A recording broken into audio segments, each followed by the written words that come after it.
अस्सलाम वालेकुम students, ninth class computer science की आज की इस वीडियो में हम डिस्कस करेंगे डाटा विजुअलाइजेशन। चैप्टर नंबर 9 का एक बहुत इंपॉर्टेंट कॉन्सेप्ट है। बोर्ड के हवाले से अगर क्वेश्चन की बात करें तो ये शॉर्ट क्वेश्चन में ज़्यादा इसको प्रेफरेंस दी जाएगी। ये शॉर्ट क्वेश्चन ज़्यादा इंपॉर्टेंट होगा। यहाँ से इस पोर्शन से या इस पोर्शन से एमसीक्यूज बन सकते हैं। लॉन्ग कोई इतना खास ये इंपॉर्टेंट नहीं होगा। तो डाटा विजुअलाइजेशन होती क्या है जी? देखें, डाटा को सिंपल हमारे पास जो डाटा होता है ना, उसको हम लोग मुख्तलिफ फॉर्मेट्स के अंदर लिख सकते हैं, डिस्क्राइब कर सकते हैं, एलैबोरेट कर सकते हैं। हम अगर टेक्सचुअल डाटा लिखते हैं सिंपल प्लेन टेक्स्ट के अंदर, तो वो एक अलग फॉर्मेट है। अगर आप उसी डाटा को पिक्चर की फॉर्म में रिप्रेजेंट करना चाहो, उसी सेम डाटा को ग्राफ की फॉर्म में रिप्रेजेंट करना चाहो, चार्ट की फॉर्म में लिखना चाहो, उसकी पिक्चर बना दो, तब भी ठीक है। एक मूवी होती है ना, एक मूवी, तो मूवी का पहले एक स्क्रिप्ट बनता है रिटन फॉर्म में, टेक्सचुअल फॉर्म में डाटा उसका लिखा जाता है, एंड देन उसके कैरेक्टर्स उसको परफॉर्म करते हैं। ऐसे ही है। तो ये बेसिकली क्या तरीकाकार होता है कि एक ही डाटा को आप डिफरेंट फॉर्मेट्स के अंदर लिख सकते हो, डिस्क्राइब कर सकते हो। तो डाटा विजुअलाइजेशन एक ऐसी टेक्निक है कि जब आप अपने रिटन डाटा को, टेक्सचुअल फॉर्म के डाटा को, नंबर्स वाले डाटा को आप कन्वर्ट करते हो विजुअलाइजेशन में, यानी कि पिक्चर की फॉर्म में, पिक्टोरियल फॉर्म में या ग्राफिकल फॉर्म के अंदर। तो data visualisation is the process of turning numbers and information into pictures. हमारे पास जो भी नंबर्स दिए हुए हैं या हमारे पास कोई इंफॉर्मेशन यानी कि वो टेक्सचुअल फॉर्म के अंदर लिखी हुई है प्लस न्यूमेरिक फॉर्म में है, हम उनको किस में कन्वर्ट करेंगे जी? पिक्चर की फॉर्म। और पिक्चर, यहां पर पिक्चर से क्या क्या मुराद है? पिक्चर से मुराद है यहां पर ग्राफ या फिर चार्ट्स। ठीक हो गया। और ये चीज हम पहले पढ़ चुके हैं।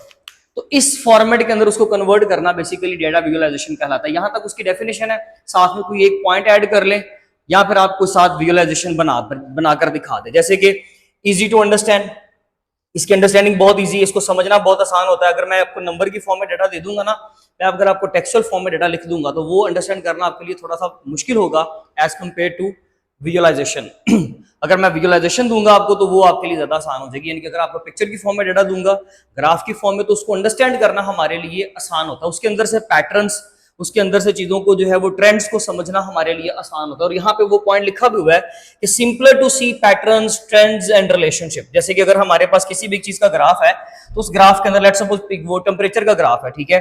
तो टेम्परेचर का ग्राफ किस तरीके से टाइम टू टाइम बढ़ रहा है, ये हमारे पास टाइम है। सपोज कर ले ये सुबह के 6 बजे, फिर 7, फिर 8, फिर 9, तो साथ में यहाँ पर टेम्परेचर की वैल्यूज है।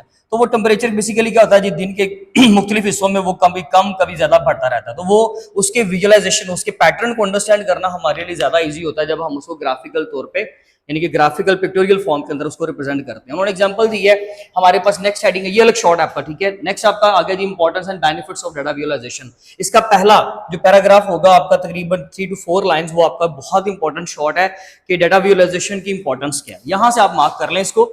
ये एक इंपॉर्टेंट शॉर्ट माना जाएगा। उसमें साथ आप ये एग्जांपल भी देंगे और ये आपकी बुक की एग्जांपल है।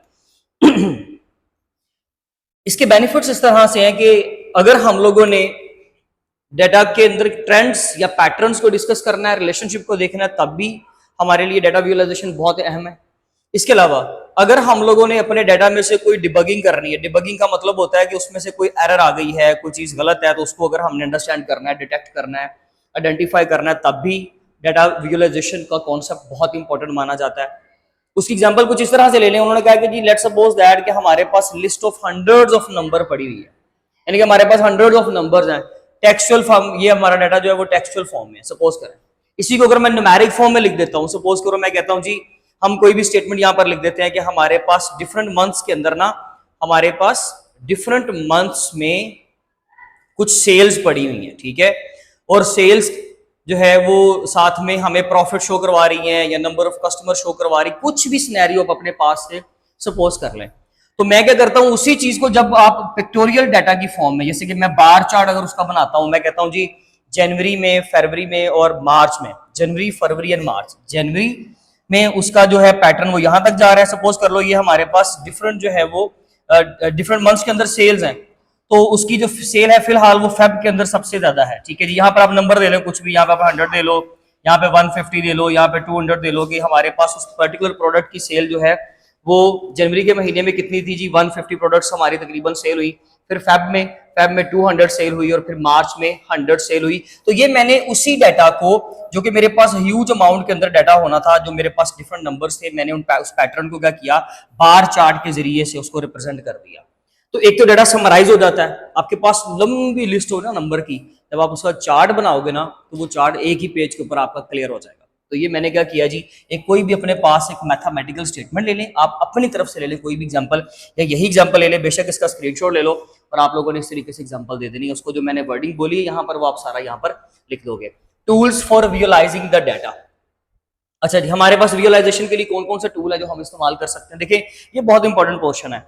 माइक्रोसॉफ्ट एक्सेल तो बहुत इंपॉर्टेंट है, हम माइक्रोसॉफ्ट एक्सेल यूज कर सकते हैं, हम गूगल शीट्स यूज कर सकते हैं, टैबलो यूज कर सकते हैं, या माइक्रोसॉफ्ट पावर बिजनेस इंटेलिजेंस यानी कि BI हम ये इस्तेमाल कर सकते हैं, माइक्रोसॉफ्ट पावर बिजनेस इंटेलिजेंस। अब ये हमारे पास डिफरेंट जो है विजुअलाइजेशन के टूल हैं। क्या मतलब इस चीज का कि इन टूल्स के जरिए से हम लोग अपने न्यूमेरिक डाटा को या टेक्सचुअल डाटा को कन्वर्ट कर सकते हैं विजुअलाइजेशन में, यानी कि उनको ग्राफ में कन्वर्ट कर सकते हो। लेट्स सपोज मैं कमांड देता हूं, मेरे पास एक डाटा पड़ा हुआ है, ठीक है, ये वाला, ये कुछ एक्स एक्सिस की वैल्यू है मेरे पास और ये कुछ वाई एक्सिस की वैल्यू। मैं जस्ट आपको एग्जांपल दे रहा हूं, ये मेरे पास वाई एक्सिस की वैल्यू, तो वो मैंने टैबलो को दिया या माइक्रोसॉफ्ट पावर बिजनेस इंटेलिजेंस को दिया, गूगल शीट्स को या MS एक्सेल को, तो वो क्या करेगा, इसको जो है वो ग्राफ में कन्वर्ट कर देगा या चार्ट में। जो भी मैं उसको बोलूंगा कि मुझे जो है ना वो आप बार चार्ट बना दो, वो बार चार्ट बना देगा। मैं उसको बोलूंगा कि जी मुझे आप लाइन ग्राफ बना कर दो, वो लाइन ग्राफ बना देगा। तो इसका मतलब ये हुआ कि डाटा हम लोगों ने प्रोवाइड करना है और ये टूल्स क्या करेंगे, उसको कन्वर्ट कर। अब ये वर्डिंग बुक पे नहीं लिखी हुई, वहां पे जो लिखा हुआ है उसको अंडरस्टैंड करना मुश्किल है, इसलिए मैं उसको ट्रांसलेट कर रहा हूँ प्रॉपर्ली कि ये बेसिकली विजुअलाइजेशन के टूल हैं और ये सारे बेसिकली हम लोगों को पेड ही मिलेंगे, इनमें से कोई भी फ्री ऑफ कॉस्ट नहीं है। हाँ, इनके जो बेसिक फीचर हैं, जो स्मॉलर लेवल पर आप कह सकते हैं जी, लोअर लेवल पर जो हमारे पास बेसिक लेवल पर जो उसके फीचर्स हैं वो हमें फ्री ऑफ कॉस्ट मिलेंगे, अदरवाइज हम लोगों को क्या करना पड़ेगा, इसको बाय करना पड़ेगा। अच्छा, MS एक्सेल को भी क्या, उसके अंदर क्या होता है कि जी आप सारे जो है वो चार्ट्स वगैरह बना सकते हो, ग्राफ बना सकते हो, फिर MS एक्सेल का डाटा आप टैबलो के अंदर, आप माइक्रोसॉफ्ट पावर BI के अंदर या गूगल शीट्स के अंदर इंपोर्ट कर सकते हो। तो ये बेसिकली इस तरीके से जो है वो क्रॉस रेफरेंस के साथ हमें ये प्रोडक्ट्स मिलती हैं कि हम इनके डाटा को, एक प्लेटफॉर्म के डाटा को दूसरे के अंदर इंपोर्ट कर सकते हैं। ये सारी पॉसिबिलिटीज हमारे पास मौजूद है, आप लोगों ने इनका कंटेंट तैयार कर लेना। उसके अलावा फिर आता है जी विजुअलाइजिंग डिफरेंट डाटा टाइप्स। अब हमारे पास देखें डिफरेंट डाटा टाइप्स हैं, जैसे कि हम लोगों ने क्वालिटेटिव डाटा पढ़ा और क्वांटिटेटिव पढ़ा। क्वालिटेटिव जिसके अंदर कोई भी न्यूमेरिक यानी कि मेजरमेंट नहीं होती, काउंट नहीं होता, नंबर्स काउंट नहीं होता, और क्वांटिटेटिव डाटा जिसके अंदर हम क्वांटिटी काउंट कर सकते हैं, यानी कि नंबर्स को काउंट कर सकते हैं, मेजर्स होती है हमारे पास।